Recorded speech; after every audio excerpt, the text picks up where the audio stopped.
Good morning, Tartaria Australia Autodidactic, and we have Jay in the house today. Hello, my friend. We are very excited to talk to you today. How you going, buddy? Good. It's an honor. Thank you. Super. Always appreciate you guys. Good energy, good vibes. Yeah, man. Well, fucking hell, Jay. Like, we are on one at the moment. This is our first show for 2023. So call out to all of our audience.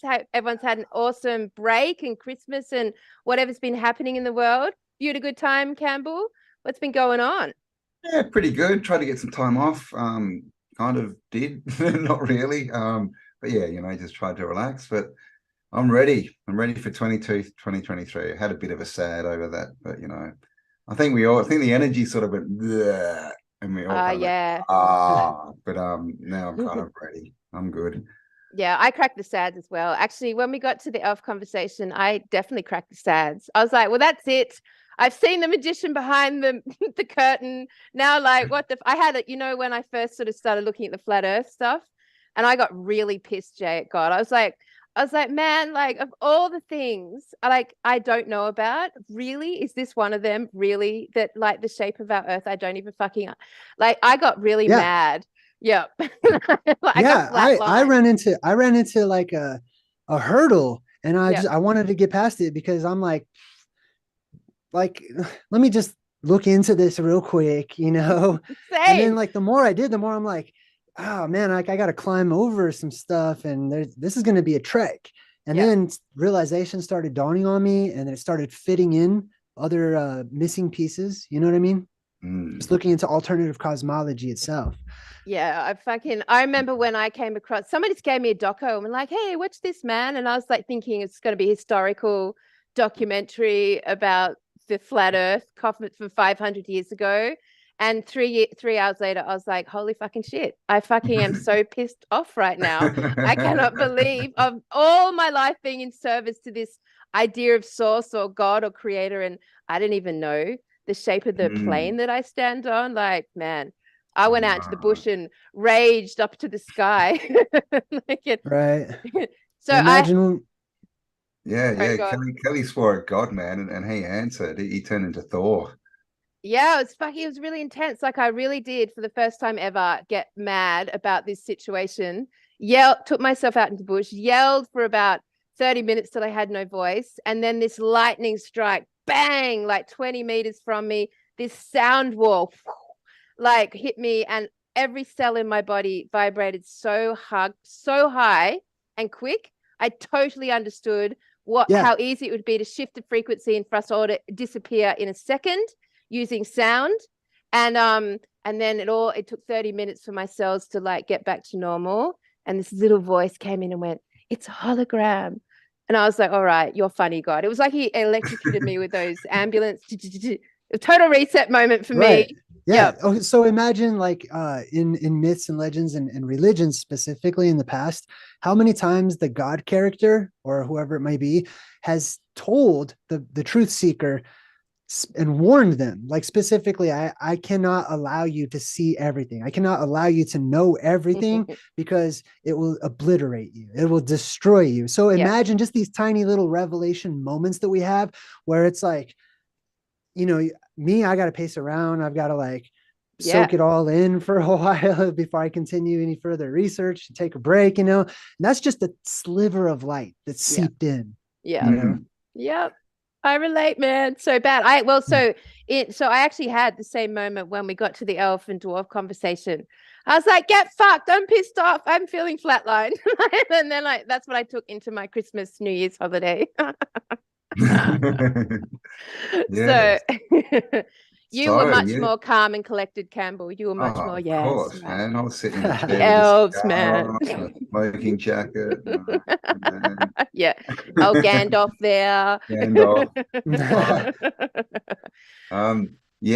But this is like the Dark Elves. So this is the thing. We've all seen these characters, and we've all heard of the elves, and Jay and I kind of touched on this a little bit in our last convo, how they've turned all the elves into happy little stocking wearing tiny beings that are very helpful, and dwarves are these short squat dudes. But when you start looking, much like all of history, right? When you start looking into it, story is much different than what we've been told.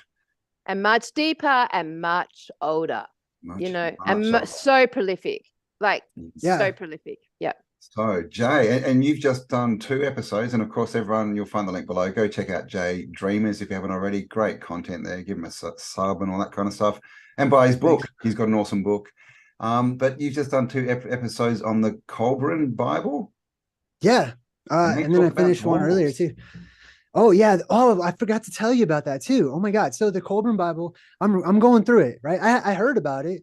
It's come up a time or two in the past, but then it kept coming up in my on my path. You know, I have certain what do you call those Easter eggs? Like in the movie, they have Easter eggs that they hide or whatever.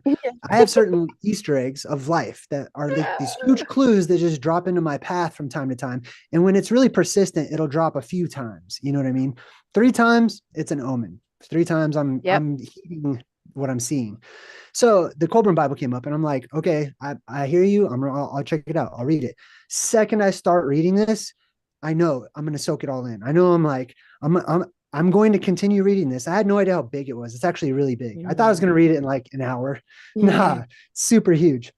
But I'm going and I'm reading, and everything that I'm reading about, it covers so many things that are just little pieces across my path so far. And then I got to like dwarves and stuff. There's times when I had to stop and I was laughing because I'm like, yeah, of course it's real. Of course it's, you know what I mean? Like, of course they're just, as a matter of factly, this guy brings up, let me, while you guys talk, I'll see if I can like find some verses here. Yeah. But as a matter of factly, it goes on and calls out, yeah, the dwarfs, they, I mean, it's like if you were reading the Bible, you know what I mean? Yeah. And then in the New Testament, it's like, of course, you know, Jesus went to a different land than where the vampires lived. And it just talked about vampires like they were normal. That's exactly how the Colburn Bible talks about the dwarven race. And it specifically calls out misconceptions about the dwarven race, saying that, like, you know, well, most people assume that correlate the dwarves with, you know, being double-edged, axe-wielding, stout, you know, miners, basically. Yep. And then the guy's like, no, that's not even, that's furthest from the truth. They're actually, they hate fighting and stuff like that. Wow. So the Colburn Bible is one of these, you know, what they like to tell us is these sort of lost texts, lost books, things. But yeah, it tells a story, and it's got dwarves all in there as part of the narrative. So, and of course we sort of were reading, I'm not sure what it was, but you know, about Idrisil and everything, and what was below the tree, and it was telling us that the dwarves were tall, and they were actually above the elves. They were more like the sort of the rulers of the dark elves. Yeah, with white alabaster skin and bigger than blue eyes and tall and white haired, very Gandalf like in sort of the description. Supreme alchemists and magicians. Who like to make beer and mead, and they put people asleep. Yeah, connected to sleep. Yep, hijacking the unconscious mind. Yep.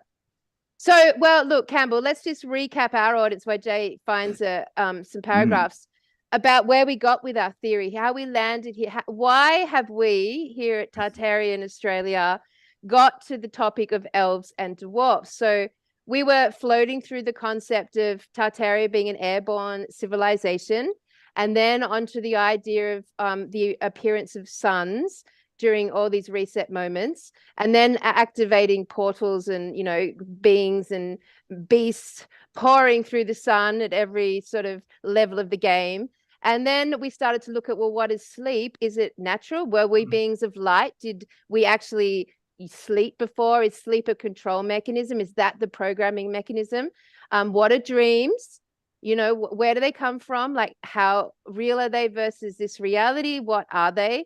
And then out of nowhere, we were like, what do we never think about? You know, like, what things out there, what concepts and ideas do we know about, but we actually don't have any attitude on because they've been presented to us really fucking loftily. Like, we don't really have an attitude about dwarfs. We see them in Snow White, we see them in Lord of the Rings, and really that's kind of it for most people. Like, we don't have any attitude, so we're not really dictating strong consciousness around them. And then we're like, same with elves. And then we go, okay, we've got some gold here. Like if they haven't focused our attention on something, but yet it exists enough for us to know about it, then that's usually a program that's very deliberately presented but hidden. So that's how we got this. And then of course we noticed the whole Santa's elves and the little elves, and we're like, but in Tolkien they're big and tall. Yeah. We read about the tree of Yggdrasil, they're the same as the Tolkien elves. So you know, they've hidden them by making them cutesy, you know. Oh no, they're just little cutesy thing. Yeah. That's what I refer to as cartoonification. Like cartoonification. Over time it becomes a caricature of the original. It's very distorted, but it's still there. The original is what inspired it. It's like looking into a reflection of a reflection or whatever. Exactly. You know what I mean? And you have to reverse engineer it to try to figure out what it originally looked like. And I think a huge part of reverse engineering it is creativity. Instead of being so fact-minded and, you know, pulling out all this historic academic type, you know, instruction and math and stuff, to balance that with listening to ourselves when we become creative and we start telling these stories. Where are they coming from? You know what I mean? When we're telling all of these stories and they're all sharing similar elements, right? From the way that the characters look to how they talk and what they do and stuff. There are little echoes that we continuously tell over and over and over again, because it has substance to it. So the creative ability opens a portal in our way of thought to allow us to share from one side to the other to be more balanced. Yep. Excellently put. Because on the topic of dwarf and elves, once we started looking into it from the Tartarian lens, which is interesting, so we definitely want to talk about that. It's just like these little cutesy cartoonificated beings have like the biggest, longest history ever. Like the amount of information, mythology, and historical references to these two beings is just like it overshadows. I mean, to the point where Hamel and I are like, this overshadows everything else that we've like looked into. Like elves are everything that we've ever, you know, like get rid of all the aliens, get rid of all the super powers or the superheroes or the gods or the galactic cosmic consciousness, all the vampires, all the wicked little reptilians, or everything, every single popular reference to anything outside of human beingness. It's like they're fucking elves. Basically the elves. And that's the thing. I remember when we were looking at Snow White and we realized, hang on, she's like a white-skinned, pale-skinned girl in a coffin. Yeah. Right. She's surrounded by 7 dwarves. Surrounded by the 7 dwarves who are famous for making mead that puts people to sleep. And then we got into the nightmare thing, and it's, oh my God. So, I mean, Jay's been like, so here Cameron and I on 2022, we've gone through all of Tartaria and we land on the topic of elves and dwarves, which, by the way, has been a big cutoff for a lot of people. Like my partners and friends like have followed me neatly and nicely on this journey. As soon as I started talking about elves and dwarves, they're like, we're out. Like we're done, we're out. How on earth is this relevant to our lives? Like how on earth is this? I can't even talk to you about this. Like it just, that was it. The elves, that was the chuck it all in the air. That's the end of the line. They're solid fictional to the rest of the world. They're made up, they're fantasy, which is so hypocritical for me in my perspective, because they also hold tight to Santa Claus and they hold tight to the Easter Bunny, but they're like, elves are real. I can't even talk to you. Let's go hide the I'm gonna go put the Christmas tree up. Or whatever. It's like, seriously. All right, so I gotta go ahead. No, you go. Well, you were about to say, but I was about to just say, Jay, like, you know, here we are in 2022 and 23 talking about this, but you were onto this topic like 7 years ago. So I just wanted to know how and why you ended up in the land of elves and dwarves so long ago. Excellent. Like, what was your trigger point? I will tell you right away. So it's super easy. I started when I was a kid, just being creative and thinking outside of the box and stuff, right? Never liking to conform to society or anything. And I moved a lot too. So I never had to settle down and, you know, experience peer pressure from certain, you know, experiences, whatever. But on my path, I was in religion, and religion I loved. I at first, when I started getting into it. Before I got into it, I'm like, nah, I don't want to talk about religion, you know. But then once I started, you know, kind of going to church and stuff like that, I was like, wow, the stuff that they're teaching is interesting. There's all these secrets that they don't teach you in school and stuff. So I really got into mainstream Christianity, Protestantism. And I wasn't satisfied with just listening to whatever they were teaching me. I'm like, give me the book, give it to me. I want to check it out. Right. So I cracked it open. That, you know, over time, when I started making more time for my studies, that led to my own studies. You know, I started filling up the Bible with my own notes, and then pretty soon I had to get a new Bible, and I'm like, I'm just gonna have a separate notebook instead of writing in these books or whatever. And then I started taking notes, questions. I brought my questions time and time again to the building that is supposed to have the answers. And every single time, God's ways are higher than our ways, son. No one's supposed to know this, etc. I'm like, yeah, but it says right here we're supposed to look for these answers. You know what I mean? Like, why are we being so dismissive? Let's check it out. You know, so it's like, it's all vague and general, and there's no specific history or anything like that. It's just taken for granted. Everything was taken for granted. So I started doing my own studies. For example, the giants. That's kind of in Genesis 6, I think. Yeah. It talks about the giants and the Nephilim and the flood and everything. And I'm like, oh, cataclysm. This is crazy. This happened to the whole world. Why doesn't the whole world know about this right now? And I just got so excited about cataclysms and stuff. And then it took me to giants. And I'm like, it said something like, you know, blah, blah, blah, blah, the Nephilim. And I'm like, what are you doing, Bible? I don't know that word Nephilim. Why are you using that? So I had to go look it up and try to figure it out. And then that led me to branch after branch after branch, trying to figure out the anomalies that I was coming to. And pretty soon I just gave up on asking other people. I gave up. I'm like, I'm finding this. I'm going to find this. If I'm going to ask someone else, that means that I'm giving to them credit that it's able to be found.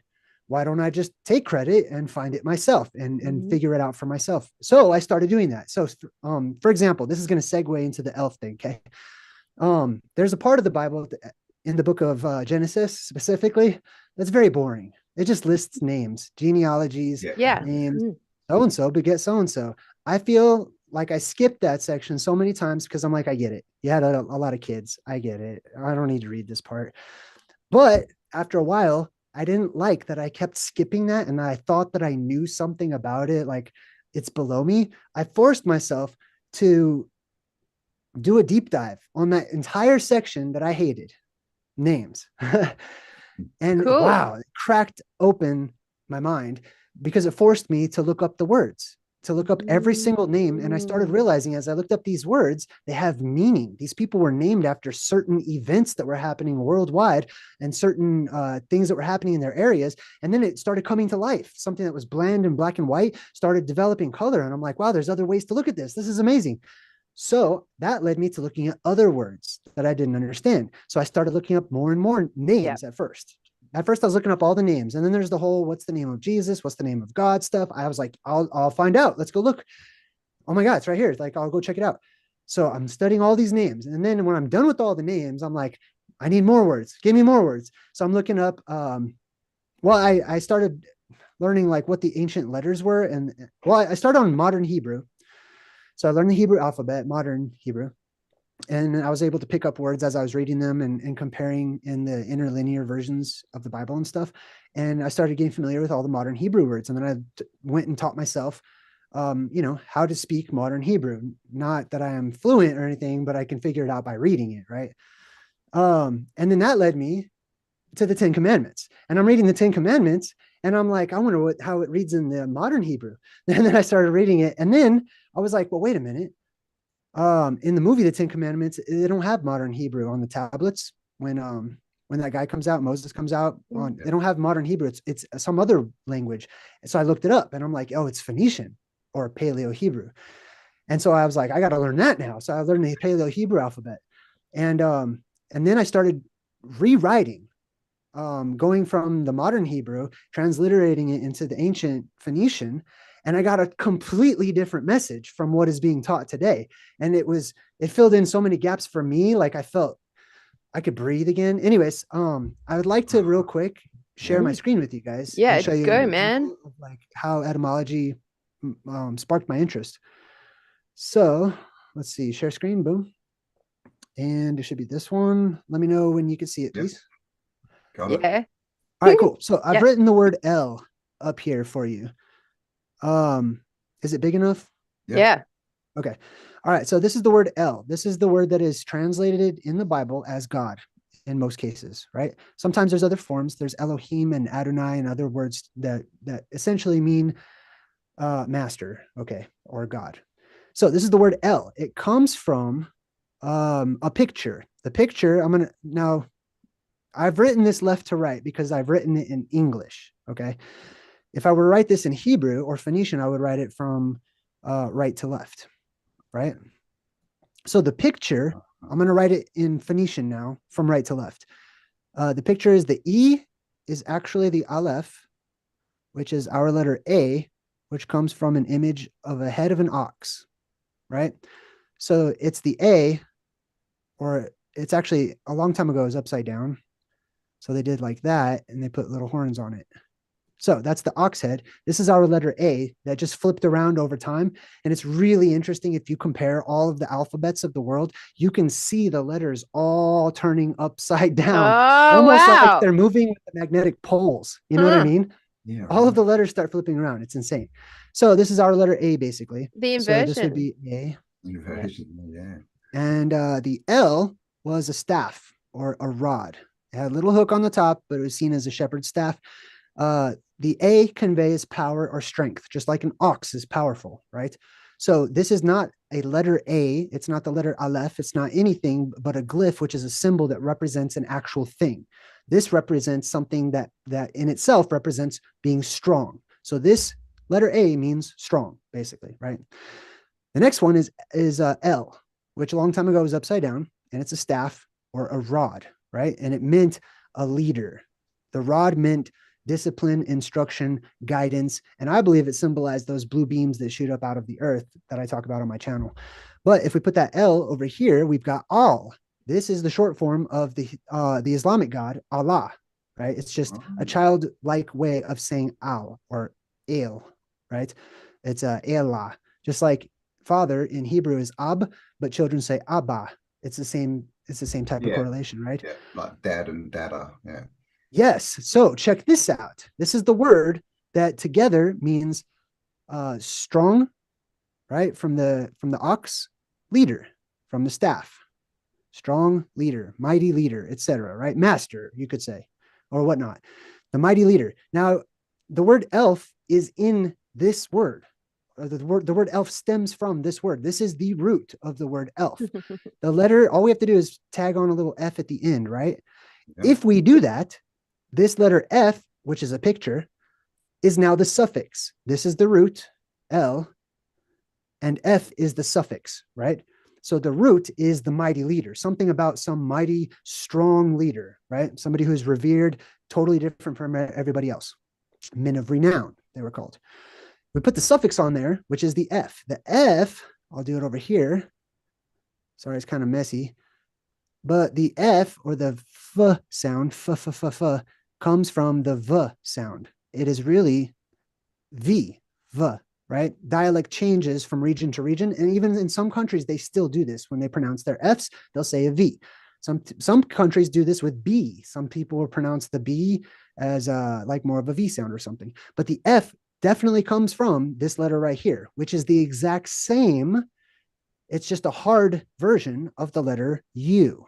That's why they look very similar. One is hard, so it's got that point at the bottom, and that gives us a V. One is an which is a U sound. They're both considered in the ancient languages to be the Vav, the sixth letter of the alphabet, which in the old languages was a hook. I'm trying to remember how to draw it. I can't remember right now.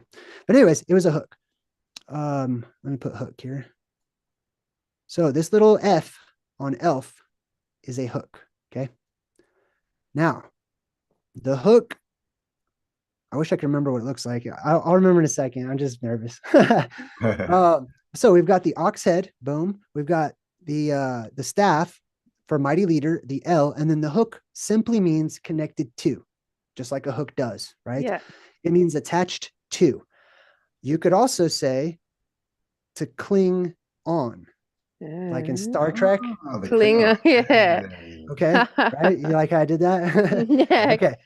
All right. So, anyways, that's what it means. That's what elf, elva, elvin. That's why sometimes elvin they actually put a V, right? Mm. Or in masonry, they literally have degrees that are called the elu, which was the mighty leaders, or those who are of or stem from the mighty leaders, right?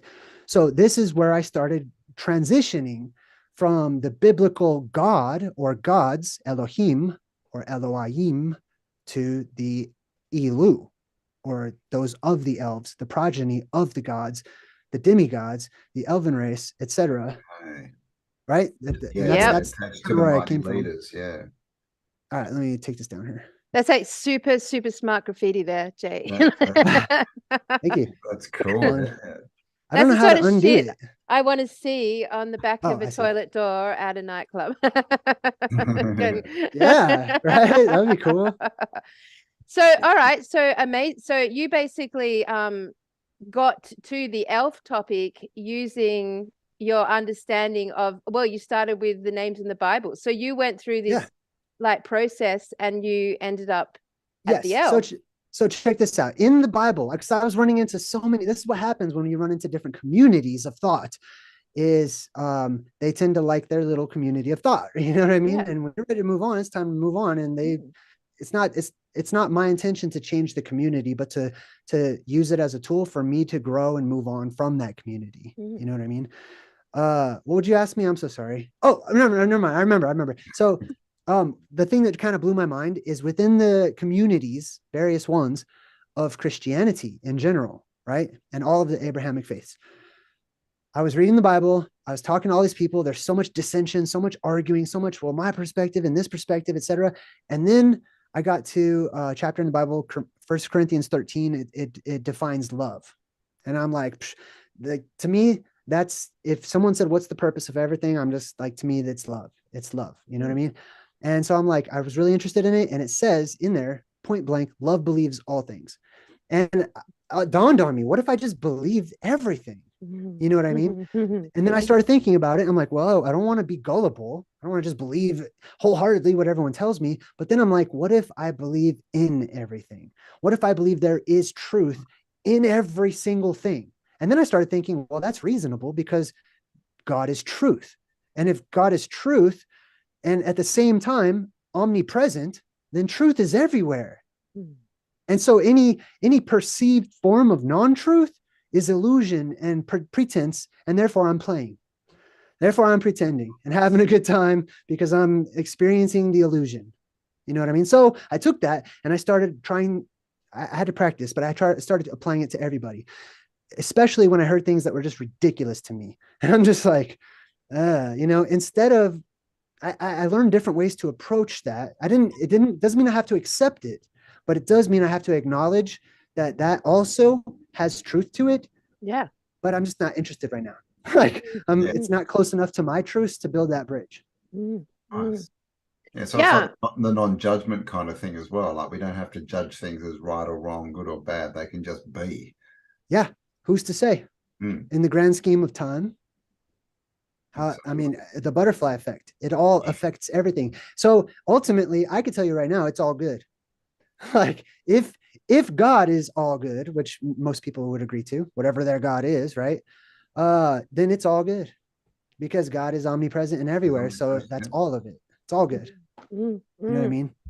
Yeah, I mean, because like everything, like we live in a realm of pure potential in all directions at all times. Like, and that is God, or whatever word you want to put, experiencing itself, right? So yeah, absolutely, nature. there I mean, must be truth in everything. Yeah. Yeah. Yep. So that took me down my whole path. That kind of, I stopped at various cities along the way, like we were talking about, right? When you're a truth seeker, you're a pilgrim on a journey, right? It's not in us to stay at some city that we enjoy and to get sucked in and live and die there. We are there to rest, to gain what we can, to grab some supplies and to move on. I mean, I am. 100%. I like that. Yeah, that's good. Well, then, like, let's take you to the very present day, Jay. After, Let's go. like right now, where are you at? Like, what are you talking about? Where you at? What's your Oh, city? What like city are you in, buddy? oh, like where do I live? I'm in No, no, Colorado. not No, no. literally. Like with Okay, I see. with With your your truth seek. research. Oh, Yeah, on with my your research. path. Where am I on my Yeah. path? On your Oh, path. good. Yeah. Okay, sweet. Good question. So, I'm many places. I'm many places. Okay, this is hard to explain, but there have been times on my path when I'm many cities all at one time, sort of. Okay. Yeah, same. Yep. So sorry. Right now, basically, like what I'm interested in, what I'm studying and stuff like that is very deep, super deep. I just refer to it simply as the mind of God or the fractal verse. I'm very interested in the connection, as I was kind of alluding to earlier. There's other things that are also very deep that are below the fractal verse, like the plasma apocalypse or Tartaria, or the North Pole, the hollow earth, all of that. Also, I'm also in those cities too right now. I love them all. They're all great. But I'm also way up in the fractal verse, exploring earth copies all over the place, like infinite earth copies all over the place, various hubs out there in what people commonly call space, and the mind of God that is connected, and why these things are happening to us on the microcosmic scale, because it's all connected across a vast mind that is thinking or dreaming. So that's kind of, that's my current studies. Those are deep. So I don't do a lot of those. I do those sometimes and refer to them. Kind of where we are at the I try to moment, build though, bridges by starting way below that, Yeah. though. Yeah. Well, you I have mean, to, because people won't understand it. But I mean, sorry, Cal, but that's where we are at the moment. So just a quick question is, what, with all these, multiple worlds and stuff, which is a sort of thought that's coming into the consciousness. What are your views on things like Mandela effect, the weird time stuff that's going on, all these effects we're seeing? Do you see it as worlds colliding, whatever, or what's your perspective? It's happening. It's all a part of it. I think it's all absolutely, these are signs and omens. I would be remiss not to acknowledge them and to look into them whenever the book I'm reading changes on the page. Like, I'm definitely checking it out. I'm looking into it, and it's been revealed to me. It's special. You know what I mean? I don't care if the rest of the world doesn't see it or whatever. That's a very good point. And I think, people need to sort of realize this a lot more, because we're seeing it so much, is this fighting stuff, right? And all that is saying, you don't agree with my reality. This is my reality, and how dare you not agree? You've got to see life as I see it, right? Yeah. But messages can be from you, right? What if the universe is talking to you, but the person next to you, they're not ready for the message, so they don't see it? Yeah. It's not about the person next to you, it's about you and your messages. Right. That's exactly right. It's like if you go to an art museum or watch a movie with a group of friends, and you're all standing in front of a painting, and one person's like, this painting represents the love of dogs for cats or whatever. And then the other person's like, that's not what this painting represents. This painting obviously represents molecules getting together and forming bonds or whatever. Like, both of them are looking at the same thing, and they're perceiving it through the filter of their own path. Right. Exactly. So I just want to hear what they have to say, and I just am free to share how I see it. Like, hey, and I'm just excited about it, not to trying to prove it. My perspective is right. I'm just saying, here's what I see. Oh my God, check this out. Can you see that? Look at that. There's this thing over here. And I'm just a kid, I'm excited to point it all out. I mean, like, as we go through these sorts of personal explorations, like, it's very obvious that there's no end to this.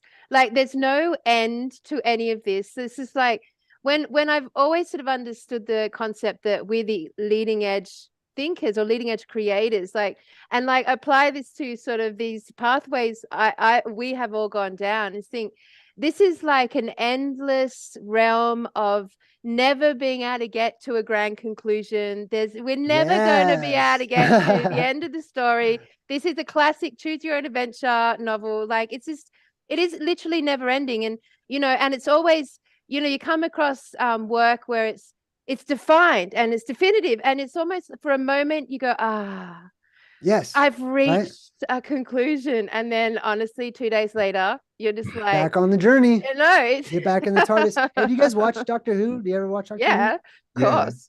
Okay. I don't One of wanna my first spoil it. I nightmares. kinda Okay, so are you caught up? You know what? I don't want to spoil it for people or whatever, but I will say that it's a staple of whoever Doctor Who is to I how do I explain this? God, Doctor Who is like watching the Bible on TV for me. Like I love it. Okay. I get so much out of it every single time. But recently something was sort of said. Basically, Doctor Who was like, hey, make a wish. Like make any wish you want. And I'm like, ooh, what's Doctor Who gonna wish for? And Doctor Who literally wishes. No, I'm not gonna say what essentially. I'm trying not to mess up on you guys' channel. Come back and tell us. Come on. What is Okay, Doctor Who okay. wish for? So basically, Doctor Who wished that it would continue on forever and ever because Mm. she was having a good time in that moment, and she knows being eternal, that those moments are fleeting and they pass. So she wished for the moment to last forever.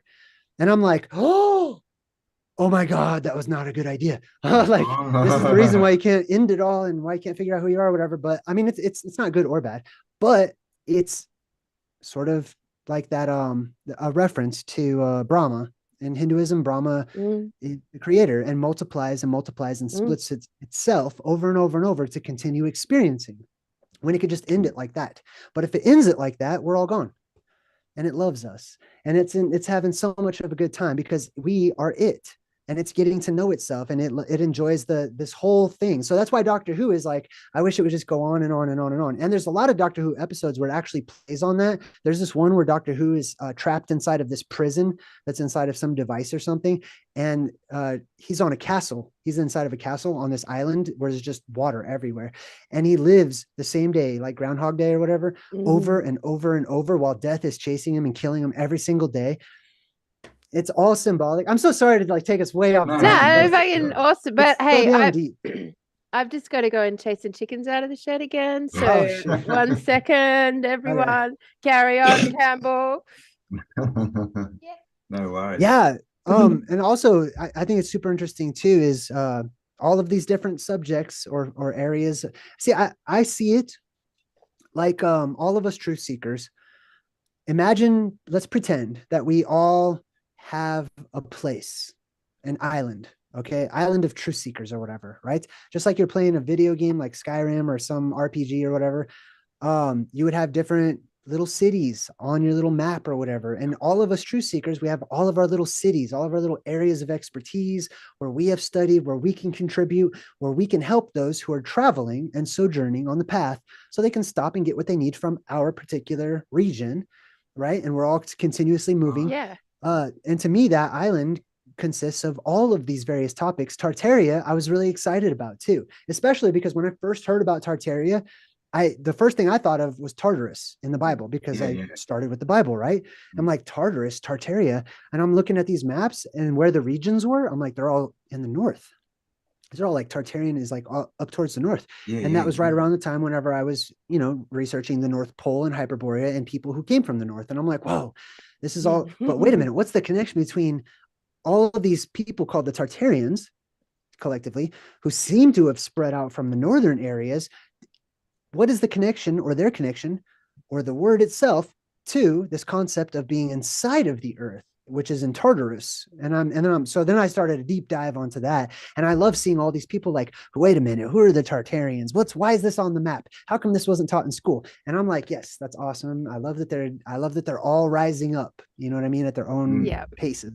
So do you see Tartarus as inside the earth as far as Hyperborea is inside the earth, as far as in the center of the circle rather than in a hole?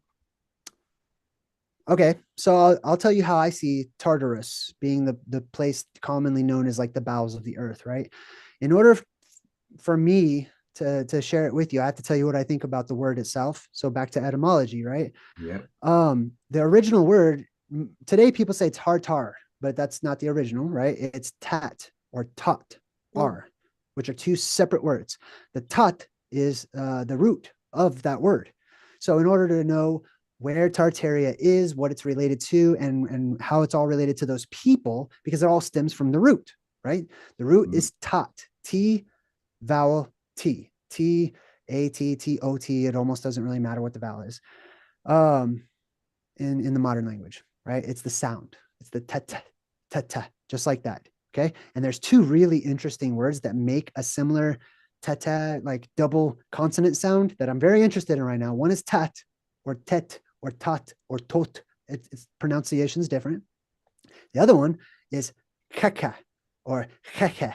It's more of like a K or a hard guttural keke. Sometimes it's kaka, sometimes it's cha-cha, which leads to words like coconut and chicken and all these other words. And they all have a relationship to that root, which is het. But I'm gonna actually get back to the Tartarian root. So tat or tet is the root of that word, right? If you look up the ancient glyph tet, which is actually a number and a letter in the ancient language of Phoenician, it's the number 9. Aleph bet gemel dalet. Wait, hold on. Aleph bet gemel dalet hey vav zayin het tet. Yeah, it's number 9. So there's a lot of 9 symbolism that plays into this place of origin, to supernatural beings, to powers, to all sorts of things that are related, and resets and stuff too with the number 9. So that tet, let me just get back to this. The tar, okay? So tartar, if you go to the root tar, TR, it's directly related to the word tree in the ancient language. It's deru, right? And it's also related to, because that's the same root as the word druid. So the word druid has the exact same root, deru, as the word tree, as the word tar, which is why we have tar coming out of trees and stuff like that, right? So the Tartars, if we go with that spelling, means it's a redundancy, which means it's important. What it means is it's the tree of trees is what Tartar means. It means the tree of trees. So Tartarian means those from the tree of trees, or those from the location where the tree of tree grows. Nice. I've never heard that before. No, Awesome. neither have I. So they're Ewoks. There we go. Yeah.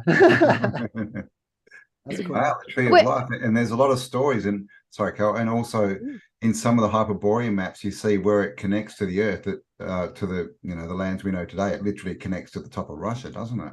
Yeah. Where the Tartaria is, yeah. Yeah. So the way that I connect that with Tartarus is that the world tree is Yggdrasil. The world tree is this, what I refer to as energy. Okay. I don't think it's actual tree that just grows like a regular tree.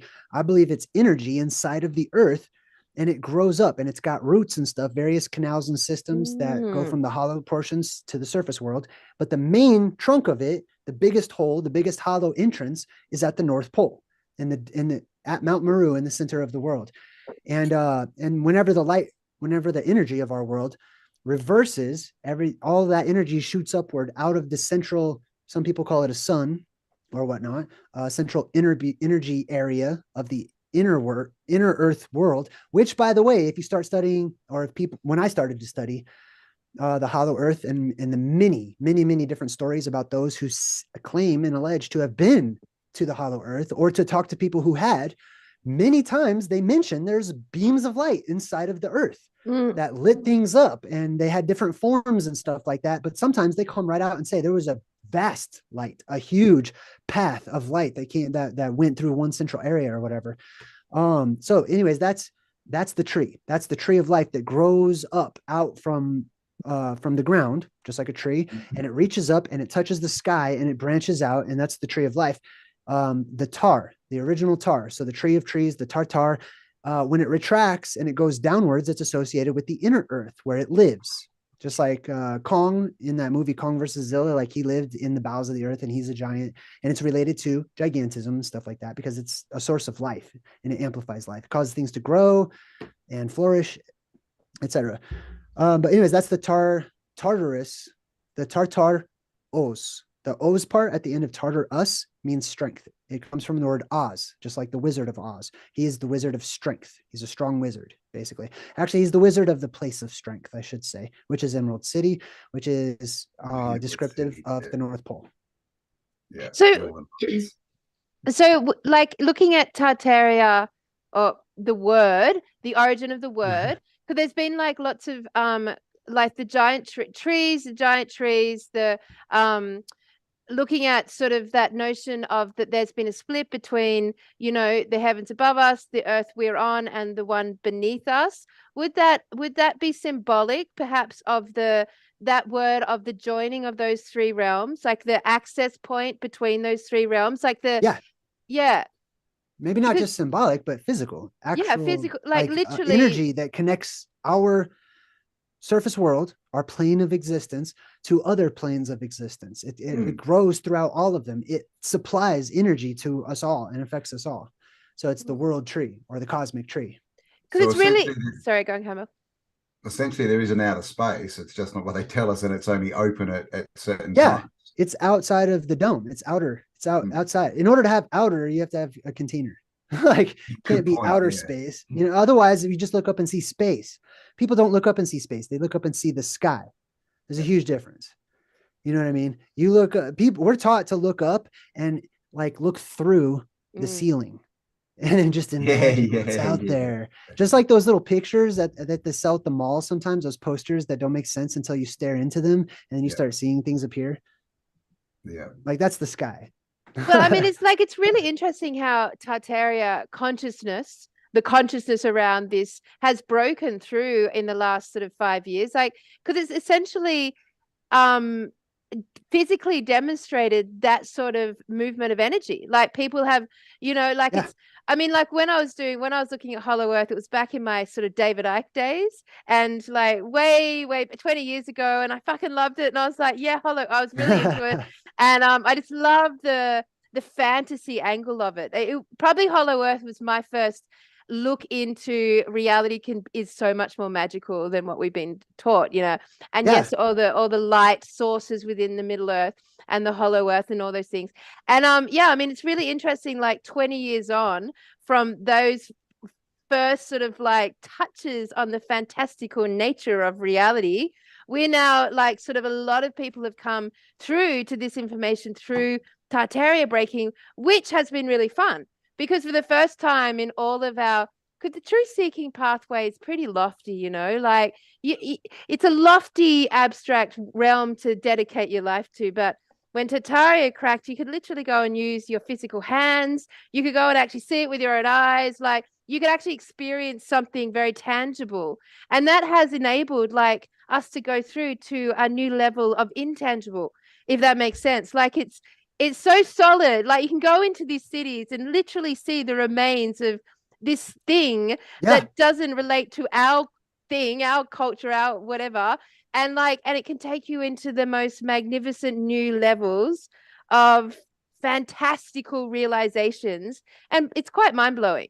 Like it, you know, and most people who enter the Tartarian realm, they're not coming in to get to the point of talking about elves and then talking about the mind of God. Like that's not really their entrance point, but here we They all took a end different up. bridge. But It's here we a are. different bridge.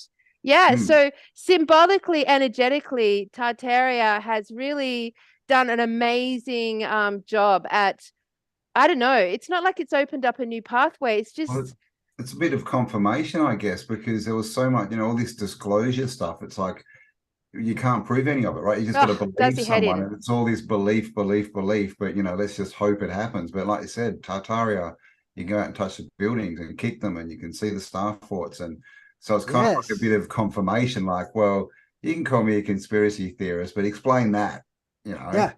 And on top of explaining it, let's go there and let's explore it to the greatest extent of what we can. I'm also super interested in like not just those buildings, but the ones where you can tell like that's energetically designed building. You know what I mean? 100%. I really want to go under them. Like I feel that most of those are probably connected to catacombs and cave systems and stuff. Yeah. Have you do you watch Paul Cook at all? Have you heard? Yeah. Oh, I just found. You're on the chat the other day. channel. Yeah, that's right. You're in the chat. Yeah, you're there with me. Yeah, and Waking Up with Analogs. I love that one that he was doing the other day. Stuff they're finding, and this is what it looks like is happening. You know, we sort of saw all the stuff on top, and we started talking about and across the realm. You know, we all started talking about stuff below the surface, and now it looks like it's going down. because the stuff Paul Cook, a big shout out, go check out his channel if you haven't already. Like literally, he's in Britain and he's finding these like just cave cities and all. Yeah, they're everywhere. Just out in the Oh my ocean. God, everyone can do this. They're all Everyone over the can do place. this. Exactly. We can all become explorers again, right? I mean, they lied to us. Ah, yeah, that's fucking the cool thing, though. Yeah, Check that it is out, the guys. cool thing. Yep. Anybody can do this. Yep. That's why it's an honor for those of us who do. Yeah. Right? Because not everybody does it. Yeah. Anybody can, but we choose to. We jump on it. We're trailblazers. It's so cool. It's so cool. Like where all this work has taken us all. My God, it's just like fantastical, magical. Like every little area of it is just, oh man. Do you ever get like it as we work through these pathways and these different doorways open and the different bridges? Like, do you ever feel like actually being here on Earth in your physical body feels a bit like cardboard? Like, does it actually impact on your day-to-day reality in a, like we're looking at such yeah. I mean, I go through those phases where I'm just like, I try to snap out of those as fast as I can. Yeah. I think I go through phases where I feel so strange and alien in my own body or presence. I have to forcibly like kind of shake that off because I'm like, while that's true, this is my costume. Like just walking around. It's hard for me to pretend and be a part of the play when I'm so aware that it's of the fakery. You know what I mean? Like I need to keep a partition in my mind where I'm still me, but I acknowledge I'm a part of a play. I'm a part of a game. I'm a part of something. You know what I mean? So I need to see that through.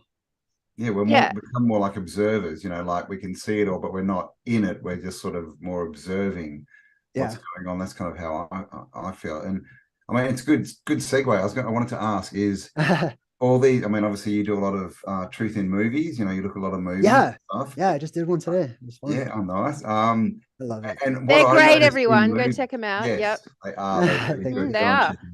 Really high level. Yep. I noticed that with movies and TV and everything, really, it's sort of it's kind of telling us, right? It's going along with the information. It's like we used to have like Superman, right? We have like one superhero, and he came from he was an alien or whatever, came from somewhere else. And we had Batman, who was really just a dude with a few bits and pieces. And then we start getting like the X-Men, right? Or these mutants, right? They're a completely different kind of thing. And now a lot of the stuff's going into fractal verse stuff, right? The multiverse, new stuff. And so as we sort of uncover this knowledge and get new realizations, we're kind of shown this in the movies, right? They're kind of like, how do you see that? Is that, do you think that that's by design? Do you think that that's just the reality reflecting back to us going, yeah, you're on the right path? Right. I'd say all of the above. I would check every single one of those. At the very top, I would check mind of God. It's a part of a purpose. It's a part of a plan. There's a goal to all of this. It all will ultimately at the highest level make sense.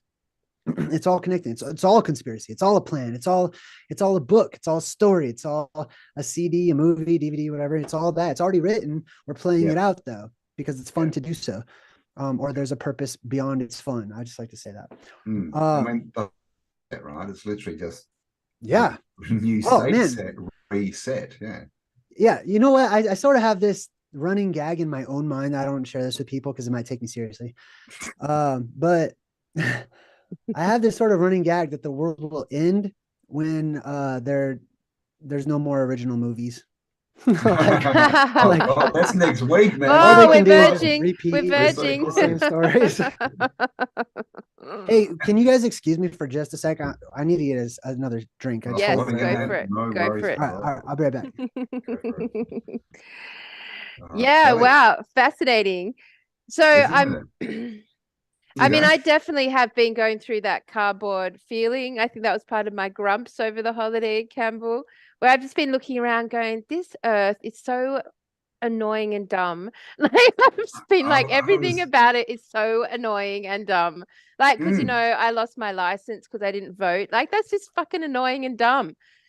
And it's just like a metaphor for so much that goes on this plane. And it's just like you cross-reference it with sort of like these bodies of work, and it's just like they're worlds and worlds apart. Yeah, that's it. And that's the biggest thing, like all these rules, right? But this whole attitude of, and we saw it heaps at 2 years ago. Oh, we just do it, just we don't want to cause a fuss, and that's how we got here. That's how we got to the point where we've got to pay, the government, and we know what they are, money to drive our cars on our roads because everyone goes, oh, it's okay, it's okay. I don't want to cause a fuss. Bugger that. I mean, this whole license thing, it's going to be interesting to see what happens with it. But this is all part of the movement, right? Again, like we need to get out of these systems of licensing and registration. So, everyone's like, oh, it's so bad. The government, oh my God, they're taking away everyone's license. Well, really?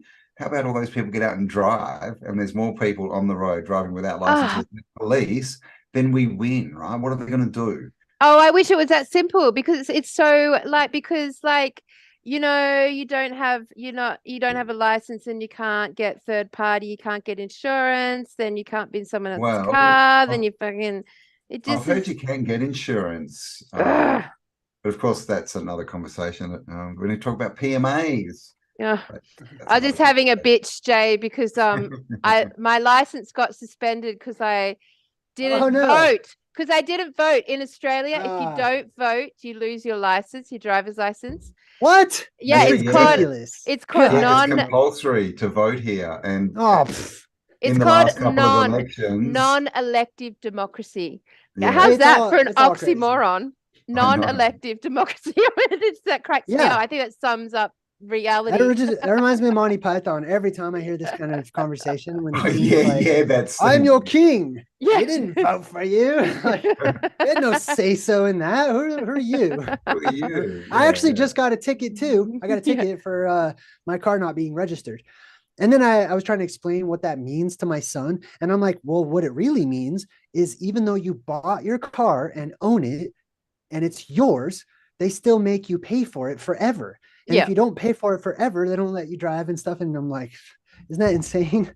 So I mean, like that sort of crazy stuff that we exist in. Like, I mean, I just find it really annoying and dumb, right? So I just like it, and it really is such a juxtaposition to the work that we talk about here.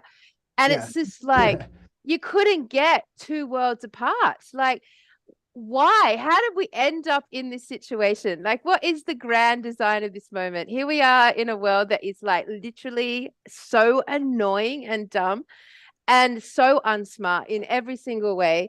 And then we've Yes. got like these amazing new doorways to consciousness that are just like off the radar intelligent. And it's just like it's hard to balance it, It really is. Well, imagine imagine how all of us individually feel now that where we can start to recognize and see things that like, some people are waking up and the world's crazy and messed up and diametrically opposed and it's leading towards something. That's only with the few years, however old each of you are. Okay. In comparison to, Yes. imagine you had a much longer lifespan. Imagine how much different it would affect our character individually, our peace of mind, our knowledge, all the ups and downs that we would go through, having lived much longer. Right now, we're as fast as we can trying to scoop up all the information because time is short. Mm. What happens Mm. whenever you extend the lifespans like those of the elven race? Right? They're Yes, said to be so wise and smart and this and that. I might be too if I was 623 years old, you know what I mean, or whatever. I also might be less inclined to be immature and I might compose myself a bit more and I might seem more standoffish or a little cold hearted. But in reality, I'm just examining and I've learned my way over hundreds and hundreds of years. I think that we could see things a little differently. So, And we can look back real far too on the way things were. You know what I mean? Imagine how much you've seen has changed already in your short lifespans. yeah, Imagine living for hundreds of years. yeah. I mean, by design, I guess. So, all right, look, I'm just going to ask So, something I want to ask on the elf dwarf do it. topic, random, because you mentioned just before, Jay, that the dwarves are not fans of war. Now, I was wondering from that perspective, like, because some of the stuff we were looking at was saying that the elf and dwarven race, whether they're the same or the dwarfs higher in the apex maybe than the elves. That, or how, anyway, I don't know. I'm just that's basically. But I was wondering, like, because something I read was that they basically have a perpetual war between them, like an organic war that no one has any understanding of its origin or why it even exists. So they're like frenemies. They're like enemy friends that like coexist on that nature. Now, I was wondering from that perspective, would that relate to the polarization that we experience here on Earth? Like, if we had the light elves, the dwarves, and they're like having some magical war, and we're in the middle of all of that, like reflecting it back and putting it into consciousness for them on their behalf, like does that equal our version of polarization, duality, polarity that we experience here? Yeah, I mean, from the fractal verse perspective, it's all connected, and yeah, absolutely, it's definitely related, and it has whatever the one does has actions and consequences to the other. But on a smaller level, I believe that there are various families of humanoids, right? We're an extension of a particular family, and they all have their family lines and histories and trees and stuff like that. But for example, you've got the race of humanoid beings, according to the legends, that descend from above. But then we also have a race of humanoid beings that arise from below, right? The ones that come from below traditionally are always the dark ones. They're always the things that come from within the earth have a darker hue to them in comparison to the ones that descend from above. The ones that descend from above are white almost all the time. They're described as white or bright or light beings, or they're typically white in color, not Caucasian or anything, but they're white, like albino animals are white. You know what I mean? Like emanating a glow from within, Yeah, totally. And so I also have a theory that they very well may be related to one another as well. And as they branch off into different directions based on different environments that they have, right? They adapt and they start to change, and they almost become different, you know what I mean, in comparison, while remaining keeping their similarities, like the Vulcans and the Romulans, or you know what I mean? I have a theory that the vampire race in fiction, that there's a root to the vampires, and that they go all the way back to the elven race. Definitely. Which are the white skin people that live forever, etc. That they always have a war with the werewolves, the werewolf race, right? Yeah. And it comes right from our subconscious. Every time we almost want them to be related. Like we always start writing that in, and even if it doesn't come out and say, "Oh, you're my brother, aren't you?" No, we want the werewolf to be in the story, or to make an appearance with the vampires, or vice versa, because we know that they are related to one another somehow. So, for example, here's a way that they could be related, and this applies to elves or gods or angels or whatever the other entities, humanoid entities are, right? Is let's say you have an elf or vampire or whatever it is immortal. It is one of the immortality people or whatever. They live forever. They've lived for a long time. Imagine what it's like for them to not change while we are on fast forward, super changing, going real fast or whatever, right? Or in comparison to those beings that change rapidly, or who are used to changing rapidly. I think that the brakes are going to be slowing down on our aging process pretty soon. But they are immortal. So imagine what it's like over time, right? For them to start growing a beard, or going through puberty, or maybe whenever you're like 1,000 years old or something, like, depending on the conditions, if the conditions are not supporting you remaining and keeping your rejuvenated young skin and look and stuff, you might grow into a pretty weird, strange looking, hairy creature or whatever, with ears that don't stop growing and a nose that doesn't stop growing. And you know what I mean? Like, you could look kind of different in those situations, or even just, living underneath the earth, being away from the sun, and all of these conditions that are up here, people start to adapt and change.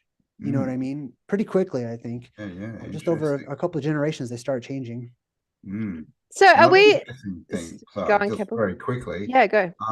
Family trees. I was about to say that. Yes. Why are they called family trees? Exactly. Right? Lead back to the tree. Yeah. Back to the tree. And you know, what was it? Some bodies work with calling the Nephilim the giant trees.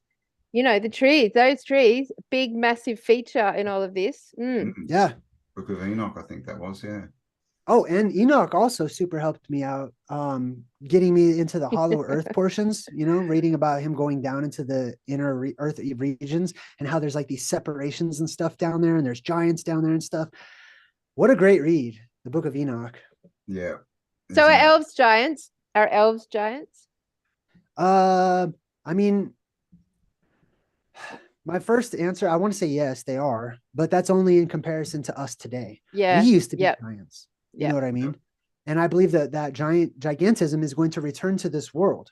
So those beings that come down from above, and even those ones that might come up from below, they live in different environmental conditions that support a longer lifespan and support, whatever it is that rejuvenates the skin and the body and everything, and allows us to stay refreshed more often. They live in those conditions. When they come down in here, and then the electromagnetic barrier of our world allows them in, and the doors are open, they get stuck and it shuts off, and they're stuck in here. And then the conditions start changing in this world, because it has opened up and allowed some of those otherworldly conditions in here to change our world for a time, making it more fantastic. But then as those conditions start to change, they start to die. They start to experience aging and stuff like that. And they have a panic, and they try to get out, and they want to get out of here and leave this world. You know what I mean? So traditionally the Elvins race, the vampires, Nordics, aliens, races and stuff like that, they're world hoppers, they're world skippers. They come to a world, they may develop a family and stuff like that, which they might end up leaving behind, but there's a serious group of them that is like, we're skipping, we're gonna slide from realm to realm. Sliders, oh nice. So all right, no, go Campbell, and then I'm going to go get it out, buddy. God, what was I going to say? I've forgotten, Kelly. So you go. We're pretty good at syncing up our responses without talking on top of each other. I was just gonna just bring it back to being here on planet Earth in this moment. Do you think that we are in the middle of a magical war? Yeah, I think we always are. It's just, where are we on the, on the frequency? Everything's a frequency. So it's a wave and a pattern that goes up and down and undulates. So, there's just different places in that war where we are. The war is polarity. Yep. It's not a war against those who are on the other side from us. It's a war to ascend above that position of polarity and that perspective of difference. And I think it happens a lot. And there's times when we're more in tune and more aware because the energy is shifting, and times where we descend and entropy kicks in and everything starts breaking down and the energy is seeping from the world, and then it'll be restored. So if we follow the middle path, on the Middle Earth, on the Middle Earth, I mean, for one, that kind of breaks us out of the physicalness and of this reality, right? Because we're not so in it, we're sort of not judging good or bad in that. Like, do you think once we hit, because there's all this talk about ascension and ascending and that, can we hit a point where we can leave and become world hoppers? Like because the thing is, I think we have all this, we talk about these people, these races, and they come in and they do all this, they seem to have all this knowledge that we clearly don't have. At the moment. So yeah, is that, and a passport and a magical passport? And a passport, yeah, man. And a remote door opener, maybe. Harriet Jones. Yeah. And so we seem to be stuck in here with some very aggravated dark elfy type people who trying their best to get out, right? And they're just like chucking fits all over the place and like, well, if we can't get out now, you're all going to do what we tell you to do, kind of thing. Oh, is that your question? The end. So I think it is my plan at the moment to be a world hopper. So for example, in my plasma apocalypse theory that I talk about, let's say that the apocalypse happened, I don't know, next year right? If it happens next year and I happen to survive, then according to this theory, I would also be imbued with certain powers and abilities. One of those is an extended lifespan. I fully intend on continuing my path that I'm on now, taking centuries if needed to figure out how to leave and to make those things happen. There are people in this world right now whose families seem to have been working on ways to get out of here for very many long years, and their families are developing technology, and their families are building rockets and spaceships and putting stuff up in the sky and stuff. And But why is it so hard? Why is it so hard? It's not. I mean, well, why is it just so depends, I guess. I mean, if we have superpowers, then we can just fly, right? We don't need the rocket ship, hopefully. But what's the how did it end up being so difficult? That's like my question. You know, like we look at, if we just take it down to a 3D, real 3D level question, like, you know, we look at there's clearly obviously an agenda that's going on this realm. It's obvious to everyone, you know, there's, you know, family trees that are behind that agenda. I mean, are we going to like set up the premise that they have their origins in the original dwarf elf like phenomenon or root origin? But like now for us here on this realm, like it's very difficult to do anything. Like it's not like we can move around freely. I mean, I'm not just talking literally as in your license is suspended, but like magically, as in like, you know, we can like literally hop realms or move out.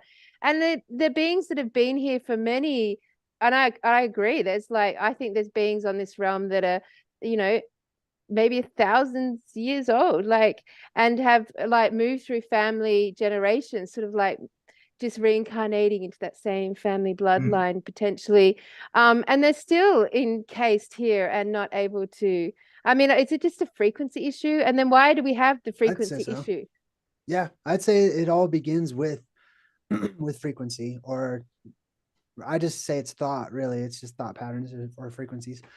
But those frequencies, like I said, they move in cycles and waves and waveforms, right? So that's kind of like if you can't see super far out, and if you're a toddler or something and you go to the beach, if you're standing where the beach meets the water or a little further out, you might ask yourself, why is it so crazy right now? Why is the ocean so mad, etc.? Why is it such a dangerous place, etc.?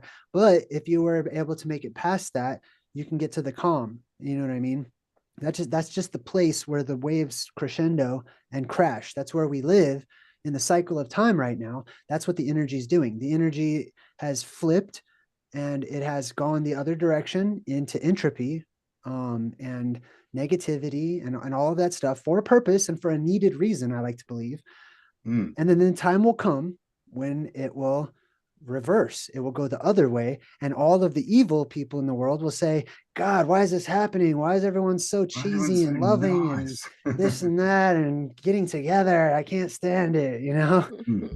And we kind of need both, right? You know, there's that saying, you know, good times, what is it? Hard times create strong men create good times create weak men. So it's like if everything was perfect all the time, you know, what would we do? It's like the time machine when he goes back in time and they're all just sitting around, right? And nothing ever happens because, you know, so because they got it too good. So it's like, you know, we can enjoy the good times, but there comes a point where we've got to go, hang on, you know, if you keep doing this, you got to sort of go into entropy anyway, right? So we need to wake you up.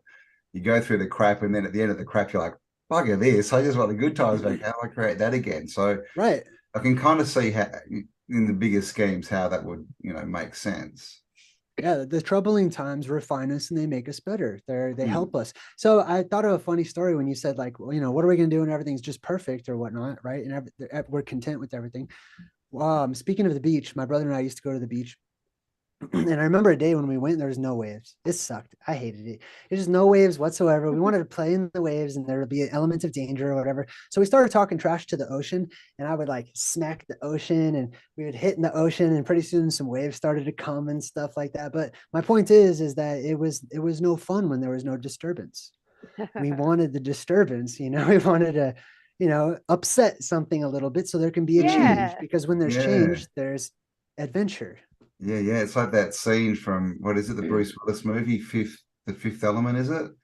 And he's sitting in his Yeah. office and he's like, look, nothing's happening. And he just pushes his glass off and it smashes. Yes. Look now, chaos. Look at all these machines cleaning it up. Yeah. Look, Yeah. stuff Oh happening. yeah. Yeah. I Yeah. like that scene. Well, we love a good storm. That's exactly why, you know, humanity loves catastrophes. We love chaos. Like, it's regenerating for us. It's regenerating in nature always. Well, I mean, look at what humans do. You know, all these things like, you know, base diving, cliff jumping, cave diving, storm Yeah. chasing.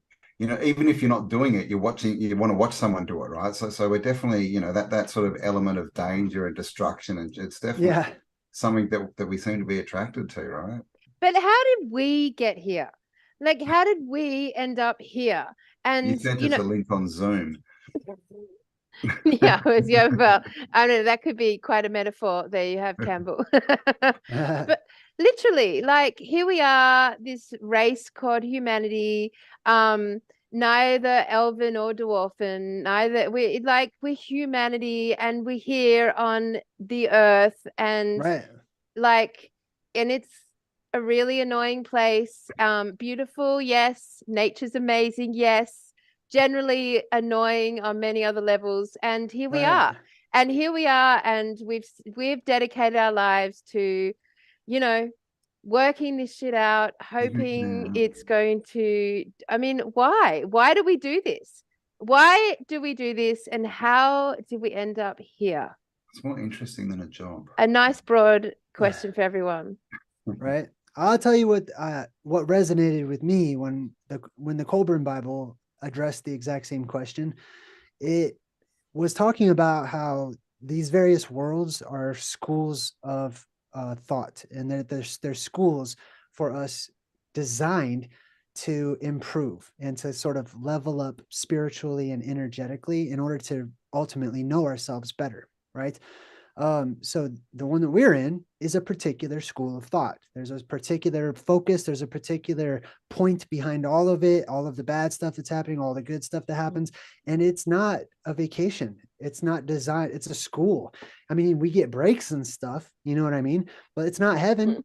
Like, heaven is the resting place out there, you know what I mean? Like, heaven is the in-between schools. It's the home world or whatever. But what it talks about is we spiritually, that's what we are, is spirit, right? I think most religions sort of allude to that who you are is a spirit, and that spirit is a part of God, etc. So the spirit, in order to enter into the schools of thought, right? I mean, there's different ways, right? But you can enter it spiritually, in which case you're an apparition, you're energy, you're just entering energetically. This world is not designed for us to go through those classes energetically, just ghosting around all over the place. It's designed physically. It's a physical place. So we have to put on a physical costume. So according to the Colburn Bible, and you know, this is just one reference, we were made here. We put on our clothing here, that the earth made what we call these bodies, and the human race, that we were born out of the earth itself, that's all it could use, really, you know, is itself, just like God can only use itself for pieces and parts and stuff. But we came from outside of the world. That's why there's a part of us that enjoys this place, but doesn't feel that it's like home to the spirit. You know what I mean? Because it's not, I mean, it's very spiritual. So according to the Colburn Bible, we literally were made from mud, like that the spirit formed throughout the materials that the earth had to offer. And it started to form clay figurines, essentially, and then breathed life into them, which is energy or spirit or matter or whatever.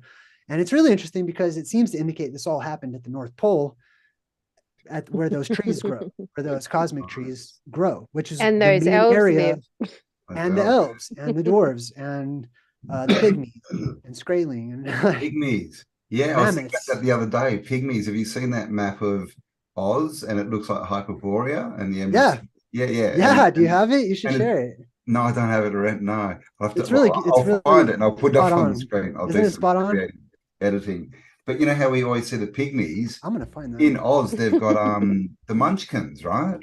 Land of the Munchkins. Yes. Yeah. Same thing. So it's Boom.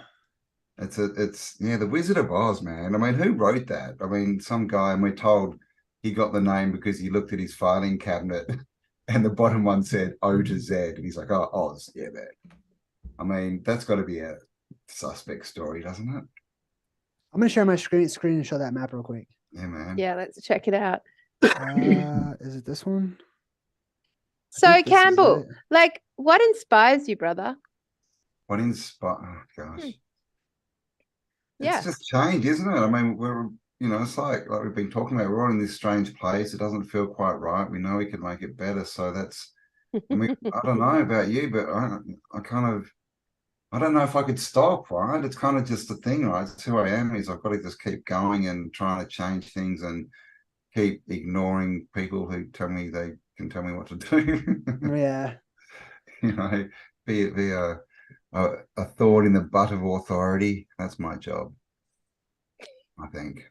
There you go. Oz. That's such a classic funny map. I love it. It's even got the land masses around the outside. You see it? So check this out. I'm going to compare it. Let's compare it. Well, yeah, where's the Mercator? It's a trip. Oh, flat. I'll just type in. All right, cool. So let's show that you. Yeah. Show everybody. Open in a new tab. Boom. All right. So POW. This is so blurry. God. It's all right. All right. So we got boom. Here is the North Pole map. POW. Maybe pull out just a tad. Damn it. Sorry. All right. Boom. There it is. And then let's compare it to Oz. Yeah. So POW. You got Emerald City right here in the middle, right? With a little black dot or whatever that is. This is the Munchkin country over here, right? So if this blue area right here is the Munchkin country, this section, it relates to this section right here. You can't see because it's blurry, but it says this is where the Pygmies live. Pygmies, yeah. Yep. Right there. And then you've got the central located Emerald City, the Green City or whatever.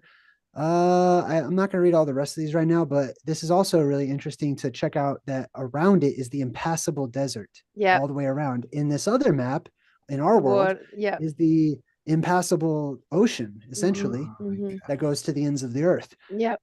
My theory that I talk about is that the oceans are removed. So one day, this map right here should look like this map right here, where this is a desert land.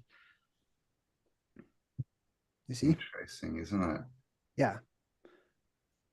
The land of EF. Yeah, I mean, they're identical, really. That's a terrible one. I don't like that. I hate it when the pictures are blurry. So this is the thing, is they kind of show us, right? They tell us, but it's up to us to make that decision. It's almost like, are we strong enough to believe ourselves, right? And just to have a backbone and stand up and go, yeah, I believe that, because everything that's presented that is truth is presented as fiction, right? That's what they do, right? No, it's not true. It's not true. And so so to believe these kind of things, we've literally got to go against the mainstream, right? Because they're all telling us we're idiots. So I think that's a big bit of it, is we need to believe in ourselves, right? We need to go, yeah, actually, I've come to this conclusion, and I'm going to back myself this time, rather than, just call myself stupid and go with what everyone else says, who clearly have never even looked into this topic, Well, I mean, Campbell, like, if this is just an experience similar to a game, then you have to constantly be making choices to move that game forward, right? Yeah, and that's not really a team effort. That's just sort of an individual player on player game, That's sort of like how I mean, is that the grand summary here, that this is literally maybe we're all racing into a game? Maybe we're all racing and competing against each other. Yeah. That's right. Maybe it's a team group effort. Who knows? Well, it's kind of true, because like you get to certain topics and questions, and then you seek other people on that same topic or question, and then you have these shows like this, and we like contacted Jay. We're into the elves, like he's there 7 years ago. It's cool. He's still around. We'll go talk to him. Like, and then you sort of like, you're on to that next like chapter, that next level. It's so similar to a game.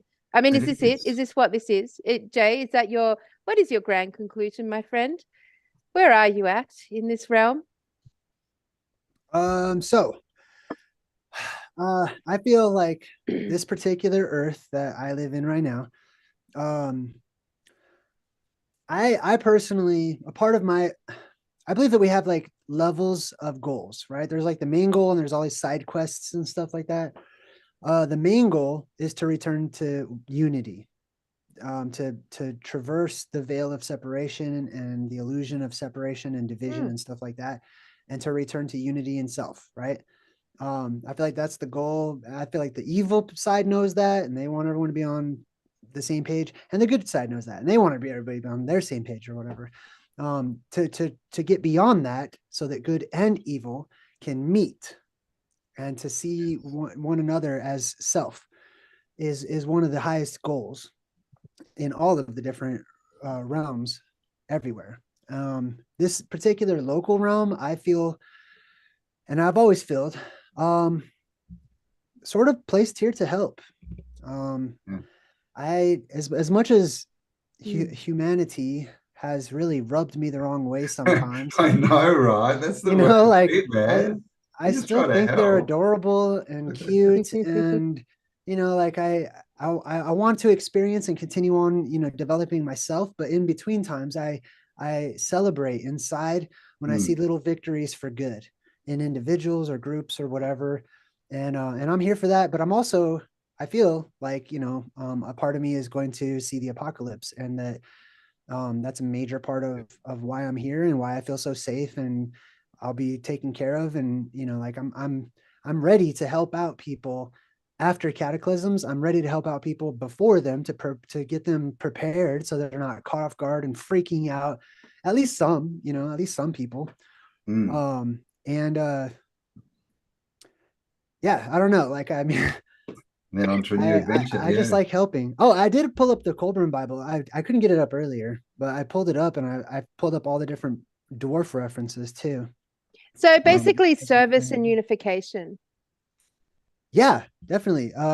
Well, I mean, I also have like little sub things that I work on in this avatar too. We call them problems, like issues, challenges. you know, like all my little personal issues and stuff like that. But those are like way at the bottom. Those are little bonuses for me instead of being little, you know, things I hate. They're little treasures that I have that I continuously can chip away to refine myself, you know. It's definitely a game then. Is it World of Warcraft? It's like we're here to level up, but along the way we've got instances we can do and little, you know, these little sort of challenges and stuff.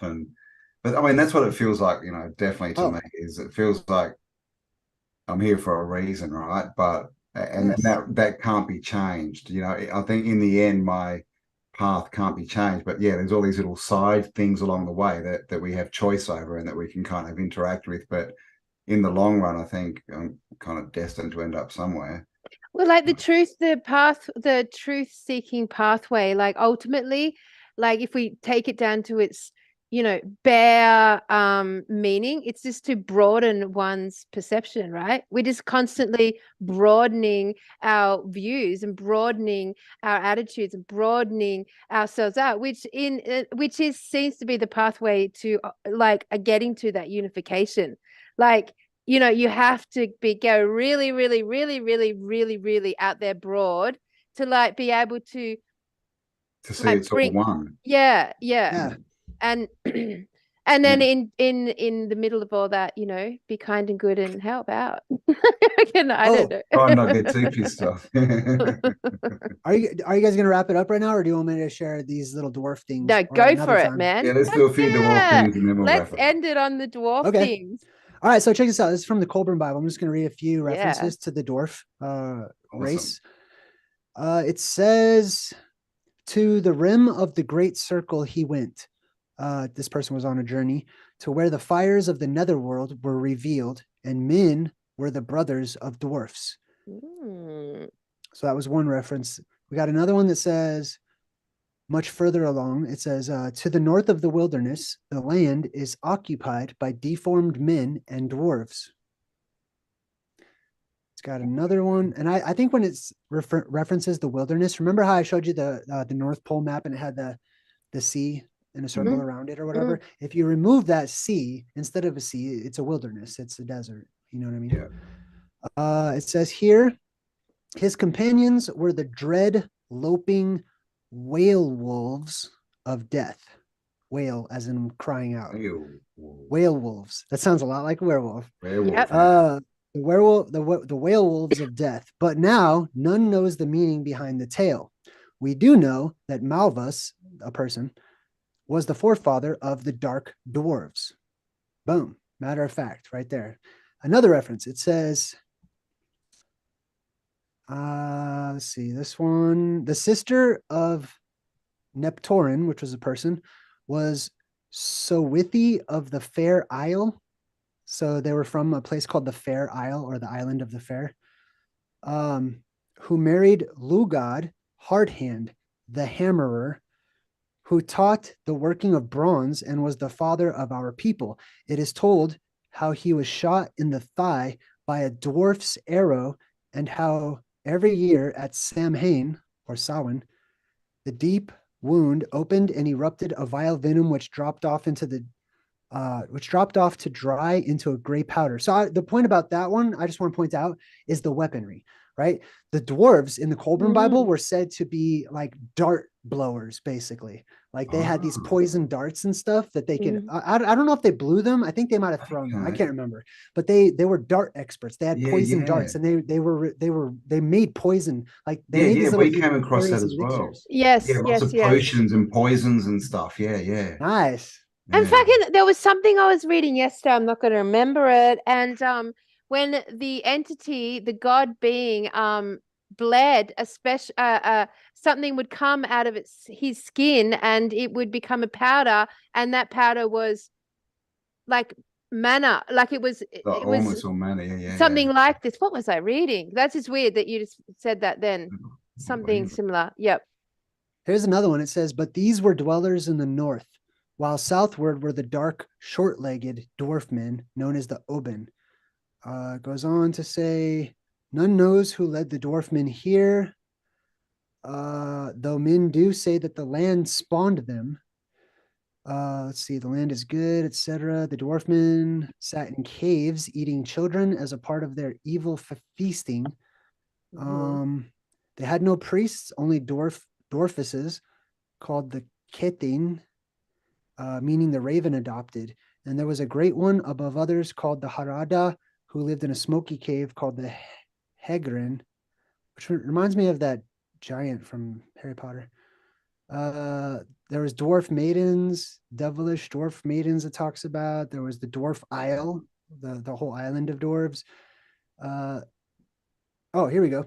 The dwarf men, both north and south, were skins wattled, though sometimes wearing nettlecloth clothes of black or brown, like the cat, the dove, the dog, etc. They ate toadstools, berries, some other stuff, wayweed. Oh, it says the dwarf men still living among us in the forest depths and the caverns under the earth, though none here has seen one. See, I like that he puts that. He's not saying, obviously it's not true. He's just saying like they do live here. They're underneath the ground, but we just haven't seen them in a long time. Anyways, there's many other references to the dwarven people. So does that lead? Cool? Does that connect? Again, 3D question. Satanism with dwarfism. I guess it depends on what you mean by Satanism. Well, I mean, like just sort of like that sort of, like the dark arts. Yeah, the dark arts, the dark magic, the dark rituals, the dark sacrifices, the blood, the children, all of that stuff. Well, earlier it referenced some dwarf eating some child or something like that. Yeah. Caves and... just I would say take that with a grain of salt, because that's something that sort of scrapes our our sense of what's normal for them.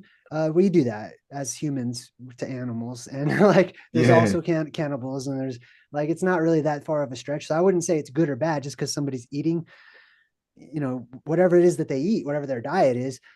We would see it as evil or satanic if they're eating us. Like eat something else, we don't really care. You know what I mean?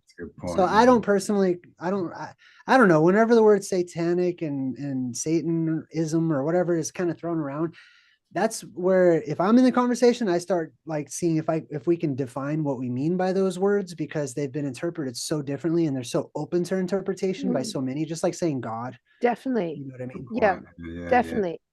But that darkness, that seems to be prevalent Yeah, here for on the sure. realm. I'm wondering if it's control if it's factor, yeah. connected. Like if we go past this, right. you know, what are they worshipping? What is the worshipping It point? seems like they have access to magic. It Yeah. seems like they practice and have an understanding, at least Yeah. to a certain degree, of magic. And that would stand to reason if there's magic in the earth underground, closer to the source where they live down there. Yeah. Yeah. Mm. Yeah. Well, fucking excellent, man. Like, great conversation, Jay. I haven't asked you any of the questions, but like, I know, don't even know what we talked about questions yet. But written like, down oh, and it's good. everything. It was good. Hope everyone enjoyed that. I know we did hit the elves at the dwarves at the very end, at least, but yeah, no, we covered a lot of ground in that conversation, so that was awesome. Let's do it again sometime. Part two, mate. Yeah, man. Awesome. Total pleasure to deep dive into your mind, Mr. J there. Like, excellent, fantastic consciousness you have and are gifting the world.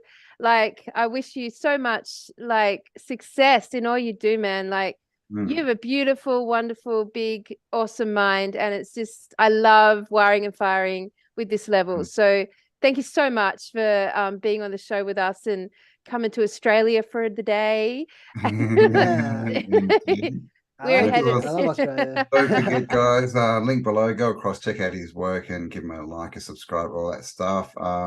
Check out his live streams, you know, great fun, great energy, high vibe tribe, all that kind of stuff. Yeah, and listen, I know that I'm going to receive a whole pile of emails of questions that we haven't asked you. So like if I get a big pile, I'm just going to forward them on to you, Jay. And if you're inspired to no, don't forward them on to me. Don't forward them on. I'll come back. All right. Yeah. All right, cool. Next all right, time man. we'll be organized and you'll sit there and we'll just fire rapid fire questions at you. Mate, total pleasure, Jay. Thank you so much. And you have a beautiful night in Colorado and Campbell. Well, welcome to 2023, show number 1 for the new year.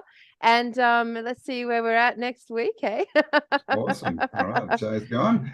Nice. Wow. So there you go, guys. Thanks for spending some time with us. We'll see if we can get Jay back in a month or two and get a bit further. And then I've got some more stuff coming up on elves in the future. And yeah. I mean, because like, you know, like it's interesting, Campbell, to sum up the show there. Like, you know, as we talk to Jay, you know, you kind of get to that level with this conversation where it's like, okay, all right, elves and dwarves, here we are. Yes, here we are. And then it's like you sit there for a day or two and it's like, all right, we've hit an answer, right? And then that answer starts to agitate you, starts to irritate. Like, this is what happens to me. It's just like you get that moment of relief and then it's like, like, what about this and what about this, and this is too limited. Like, I'm getting caught on a limited idea here. Like, this may absolutely be the truth. I think this is the truth, but like there's way more. And you know, like, where does this all actually fit in? Like, I can't rest. And like, I think with where Jay comes in, it's great because he also can't rest in that space, you know, like he's wanting to go to that. I still don't feel like I have any conclusion as to why we are here. Like, how did we like get so stuck and that we can't actually, you know, do much? Like, we're pretty like limited. And then I have to remember, no, this is beautiful. This is an amazing experience. We're fucking here, man. Like, how cool's but Earth? it's also pressure, right? The pressure's building. You know, until it goes pop, you know, people are just getting frustrated until they're not going to put up with this anymore. Yep. And I always think of that verse, I think it's from the Bible, is it? When they were saying that the gods were looking down and the people on earth were so annoyed and making so much noise and going, that they had to come down and, well, I think that's when they flooded the world, wasn't it? That was the last reset. Shut up, Campbell. No. Yeah, so we don't want to flood this time. Don't flood us. Don't flood. But then he said they'll never flood us again, so...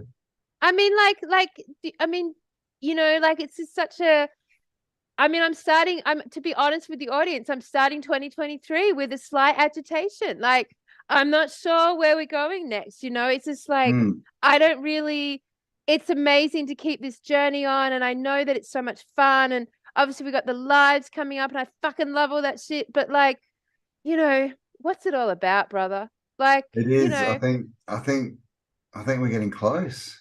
You reckon? I think we're getting to the point where we're starting to really see what's going on here, and so the answers become more, I don't know, become more real, become slower.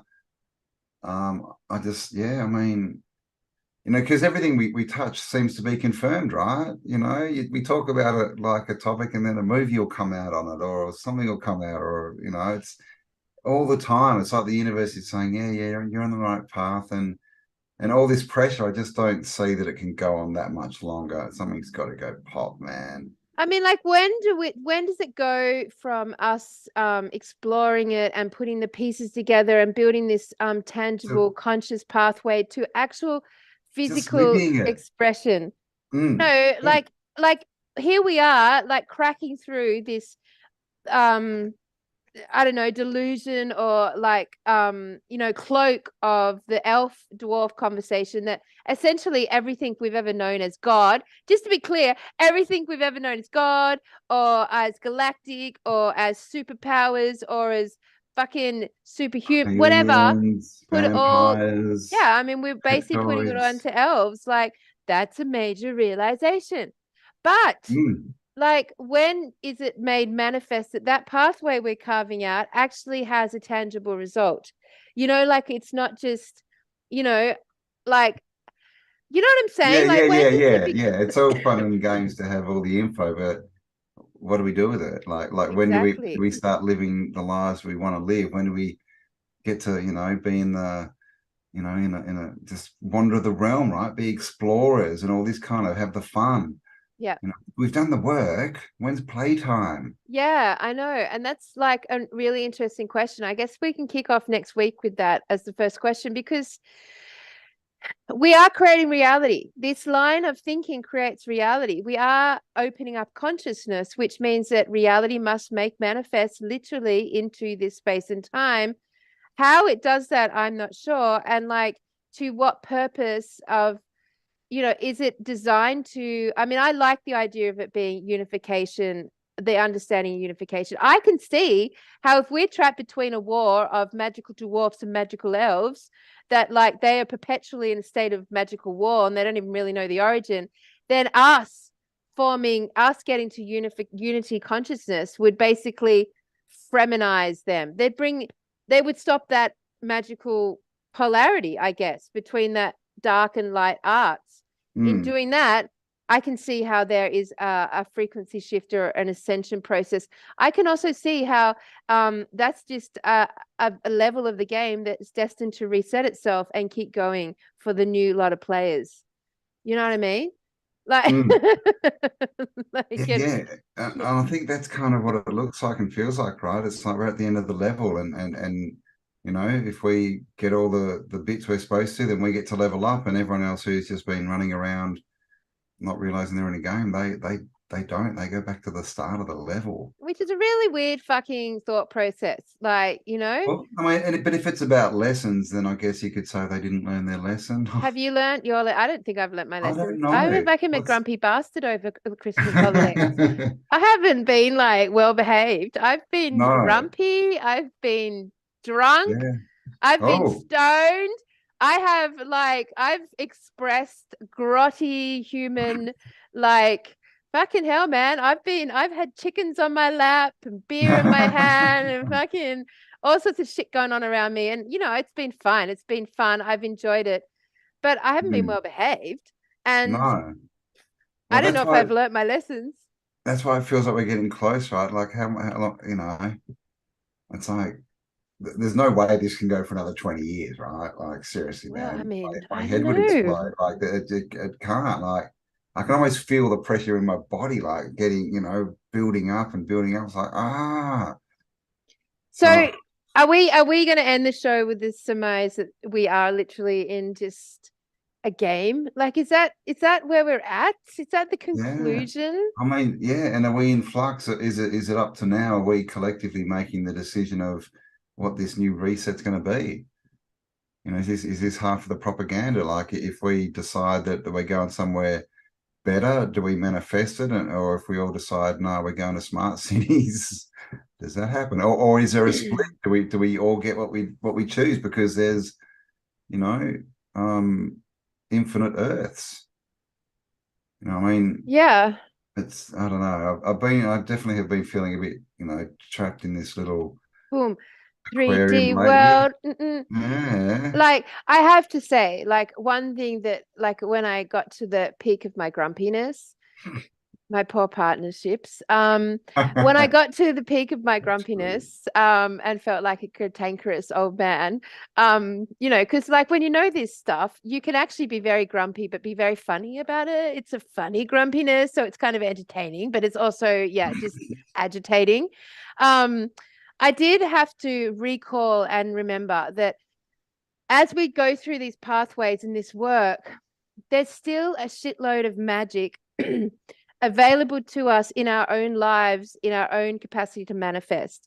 Like, I had to bring myself back to, I had to level up there, you know, because I kind of gave my power, you know, there's a fine line between being empowered by this information and being disempowered by this information, by Yeah. being Being sensitive to this overwhelmed, yeah. information and desensitized to this information. So when I clicked into the elf conversation with you, the dwarf, I kind of went, oh my God, they're the magicians. We're just in the middle. We're just like playing out between this magical wall that we have no control about. And I kind of gave all my power away in that kind of concept, which made me grumpy. So then I had to like go, okay, I need to engage a discipline right now, or something that's going to remind me, like, the power of that personal process in all of this, because this work can become really impersonal, Yeah. you know, because it's so broad.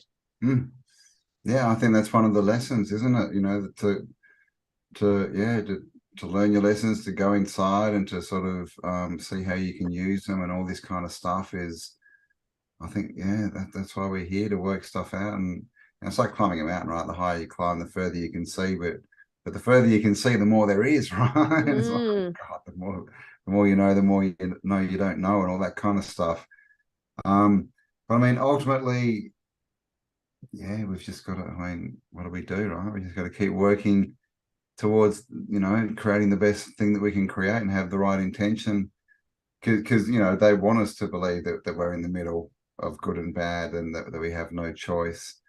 But yeah, I mean, I've definitely felt it too, and I'm sure everyone else out there has felt it too. So nice, big, energetic, happy ending. Yeah, because man, Yeah. I was not in the mood to, I didn't want to save anyone, I didn't want to help anyone, I didn't want to change anyone, I didn't want to fix anything. I was just like, nah, it's all too annoying and dumb.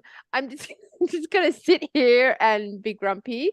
And of course that attitude does not serve. It's not sustainable. No, it's not sustainable. It's fun for a day or two, and whatever, grumpy, but yeah. So if you're feeling grumpy, yeah, let us know in comments how you feeling, how's the energy, how you dealing with it, what are you doing? But I think the cure to that is action, right?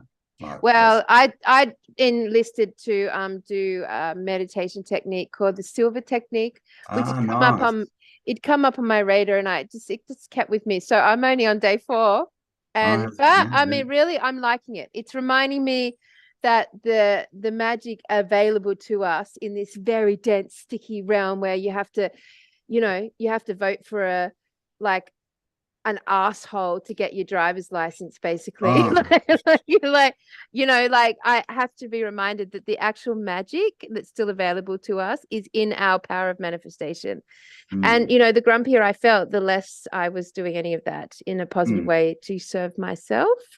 So just heads up, if the audience is like in any way relating to this dialogue, it's I get it. Get it. So get it. It's a fine line. But anyway, that's the end of the show. That is the end of the show. It's been a fairly long one today, so if we don't stop now, we'll still be talking tomorrow. Yeah. All right.